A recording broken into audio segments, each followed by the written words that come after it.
welcome. You're watching Market Meter on Money9. I'm Sakshi Batra, and this is where we get you all the updates of markets up until the first half of trade, and also share with you an update on what can be expected going on from here. We also introduce you to fundamental experts on this show who suggest to you what should be your strategy in current markets, as well as the stocks and sectors that you need to keep your eye out on. Joining in today is Mr. Gaurav Garg. He's the head of research at Capital Via Global Research Limited. Gaurav, good afternoon. Thank you very much for joining in. First up, I'd like to understand from you, how are you approaching these current markets? We have been seeing continuous rise again from this week, and the rally has extended, especially in the Nifty Bank, pushing the indices to record highs even in yesterday's trading session as well, and also today as well. So what kind of moves are you expecting from here on in the markets? Hi Sakshi, good afternoon. First of all, thanks for inviting me. Yes, I think after that budget session was over, we have seen some stellar rally in the markets, both on the Nifty and on the Bank Nifty side. Bank Nifty, the rally has been spectacular. We have seen levels of 37,500 also getting hit. It's close to almost 22-23% rally in just around 15 days post the budget. So, there's, as we discussed last time as well, there's nothing which is kind of negative for the market. All the major events, including budget, the earnings, the RBI monetary policy review, all these events are in favor of the market, and all these are supporting the market. In fact, the vaccination drive that the government has rolled out, I think it is also going as per the plan. So there is also positive news on the COVID front as well. So all of these are actually putting giving a lot of support to the market. Also, if we see, the trend that the FIIs have been net buyers in the market for last 15 days as well. From first till date, there is almost on a daily basis we are seeing almost 1,200 crores to 1,500 crores of fund coming in from FII. So this is also acting as very good support for the market. On the other side, DIIs have been net sellers, but then that is how they operate. They want to actually make money for their investors, and they sell high and buy low.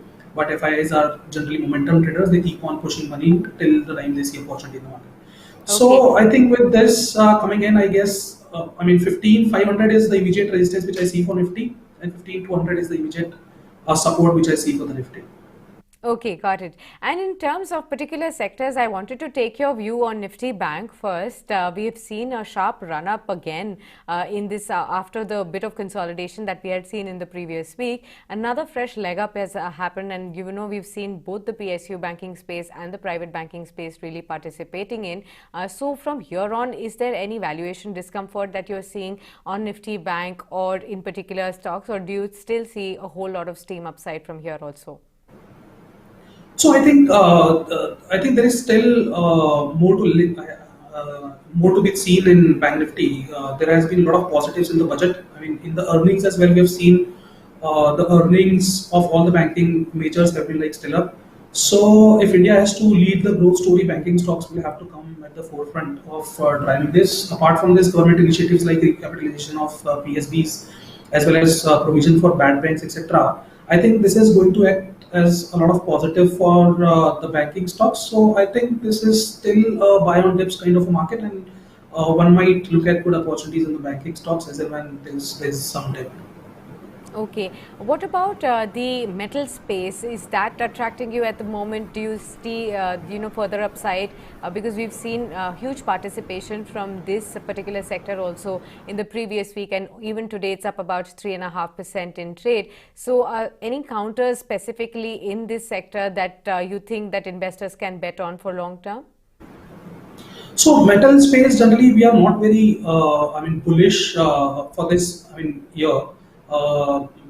We are actually bullish on banking, IT, and automobile as a space for this particular year. Yes, definitely one can have stocks from metal space if one wants to diversify. But if one wants to really generate that alpha, I think these three sectors which I just said, which is banking, automobile, these are the sectors which are going to be the front runners for this particular financial year. Okay. I also wanted to ask your view on the real estate space, especially because we've seen a new listing today of Brookfield REIT, and the index has been performing well over the last 3 or 4 trading sessions also, and even today. However, we've seen a very muted listing over here. What is your view on Brookfield REIT, and for those investors who had invested in the IPO, what should they do now? And for investors who are looking for a new opportunity also after the listing, what should they do now? So yes, I think real estate is now looking better with restrictions going away with respect to companies occupying space and all.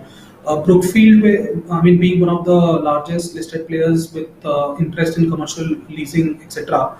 The best part was that their revenues did not dip during the COVID period as well. They were able to generate almost 95% of their leasing rentals during the COVID phase as well. Also, they are actually having good long-term contracts. So I think for a long-term view, this company is really good.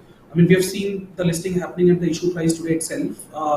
However, it was expected that it might list below the issue price. So it means there is a good support, good buying happening at that particular level, which shows that investors are interested in this particular space. So one has to, but really hold this stock for long term because biggest clients of this particular company are like IT and other companies which have not yet resumed work from office completely. So I think with that coming in, I think this stock would really good do well. So couple of years and we might see some good handsome gains in this particular stock. Okay, fine. Let's move on to your recommendations then. Gaurav, could you suggest to us which are your stock picks for today? Yeah, so the first pick that I have is from the retail space, which is Trent, a company owned by Tata Group. The company has four business verticals. One is Westside, second is Zudio, third is Star, and fourth is Landmark. So these are the four verticals in which company operates. A company has good presence in all tier one and tier two cities of the town of the country. Westside almost around 150 plus stores in almost 80 plus cities with a very good presence. The company has shown almost 40% revenue growth last year. So I think this stock is something which can be bought at this particular level. In fact, technically, if I speak, 700 was a major breakout level, which the stock has broken yesterday and today as well. I think the stock is almost 4.5-5% up. So at this level, we see the stock to be a good long-term hold with around 880 as the price target for a 12-month time period. Okay, so 1 year view on Trent would be quite positive. 880 is the kind of level that you can take in, and in case you're looking for a bet in the retail space, this could be a counter that you can definitely keep on your radar. From the railway space and railway infrastructure space, this space also has been buzzing because we've been seeing continuously new additions as far as the companies, state-owned companies are concerned in this space. Anything from that sphere, because already we are seeing another one open with its IPO today, the Railtel IPO as well. So anything that interests you in this space? Yes, so I think IRFC from a long-term perspective is also looking really great. The company has just got listed. It is the sole company which acts as a financial kind of advisor, or you can say one who finances all the projects for railways. We have seen government announcing a lot of big projects for railways. The infrastructure budget has been increased, so there is going to be a lot of projects coming in, including the dedicated freight corridor. Company has been trading at a decent valuation. I think the PB ratio is close to 1 and PE ratio is close to 9. So I think the valuation, from valuation perspective, it is at a fair valuation. Also, since the railway is the only customer for this particular company, there is zero risk of default. So revenues and profitability is kind of ensured for this company. So I think one can look at buying at this levels with a target price of 34, which is a potential upside of around 30-35 odd percentage at this level. Okay. Sharp upside of 30-35% expected over the next 1 year on this counter as well. But what would your view be on Railtel IPO, which is open for subscription? Are you recommending your clients to subscribe to this issue? And for long term, does it hold value for investors? Yeah, so we have been recommending Railtel to our investors. I think the company holds a good potential for long term. It is the only company which has got sole rights of laying optical fibers along the railway line. So this is something which no other company has. With the government's push on digitization all across sectors, so now the Railtel's business is not just limited to railways. It is providing digital solutions to all the government ministries, including railways. So I think it holds a good potential. In fact, the grey market premium is also close to around 45-50 rupees, which is showing a good interest in this particular stock. One can actually look at around 20-25% listing gains, and if one holds this stock for long term, it can be a good wealth creator. Okay, fine. Let's move on to another last recommendation for investors from your stable. From the banking space, any counter that you would bet on? Yeah, so I think Bank of Baroda at these levels is looking good. Again, I mean, it is from valuation perspective, P by B is close to 0.5, which is good. Also, the banking, as we discussed earlier, that bank has been the major focus of the government now. With recapitalization scheme coming in, bad banks concept coming in, I think these stocks are rightly placed, and these are going to be direct beneficiary of all the government schemes. So, ROCE and ROE perspective as well, I mean, Bank of Baroda has been doing good. NPAs are coming down, cash flows have been showing increasing trend over last 4-5 years. So I think one can look at buying this stock at the current levels for a target of around 97, which is a 20% upside from the current levels. Okay, from the PSU banking space, Bank of Baroda looks attractive, and 97 is the kind of target that you can look at for the next 12 months as well. Thank you very much for Gaurav for joining in and sharing your stock picks as well as your recommendations with us, and hope to get many more opportunities to interact with you on Money9 too. Have a good day at that as well. Let's quickly move on to check how the markets are trading at this point in time. अगर आप शुरुआती trade से ही देखेंगे तो काफ़ी अच्छा रुझान देखने को मिला था मार्केट्स में. हालांकि अगर आप देखेंगे तो थोड़ी बहुत जो चॉपीनेस और वॉलेटिलिटी है वो भी बढ़ती हुई अब नजर आ रही है. और अगर आप देखें तो सेंसेक्स का लेवल जो इस वक्त है वो 52,189 पर है, यानी कि जो gain starting of the trading session में हमने देखे थे, तकरीबन हमने 52,500 का भी इंट्राडे लेवल बहुत ही मोमेंटरीली छुआ भी था और 52,400 पर वो ओपन हुए थे. उससे तकरीबन अगर आप देखेंगे 200-300 पॉइंट्स का जो गिरावट है वो हम देख चुके हैं. जो अर्ली गेन्स थे वो थोड़े बहुत पेयर हुए हैं और बहुत ही फ्लैटिश टू पॉजिटिव बायस के साथ इस वक्त मार्केट्स बेंचमार्क इंडिसेस सेंसेक्स और निफ्टी ट्रेड करते हुए नजर आ रहे हैं. हालांकि बेहतर बात निफ्टी के लिए यह है कि अभी भी 15,300 के ऊपर टिकी हुई है और 12 अंकों 13 अंकों की यहाँ पर जो पॉजिटिव मूव है वो अभी भी देखने को मिल रहा है. गिरावट अब हमें निफ्टी बैंक में देखने को मिल रही है.